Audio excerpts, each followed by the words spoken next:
आज आपण बनवूया गोडी बटाट्याची भाजी। कोल मम्माच्या रसोईमध्ये तुमचं स्वागत आहे। भाजीसाठी लागणारे साहित्य: 4 हिरव्या मिरच्या, 7-8 लसूणच्या पाकळ्या, 1 इंच अद्रक जाडसर वाटून घेऊया, 2 कांदे लांब लांब कापून घेऊया, बटाटे कुकरमध्ये उकडून घेऊया।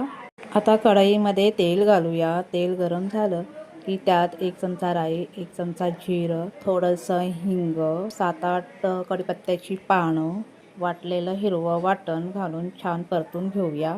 वाटण थोडं भाजलं की त्यात कांदा घालूया, तोही छान परतून घेऊया।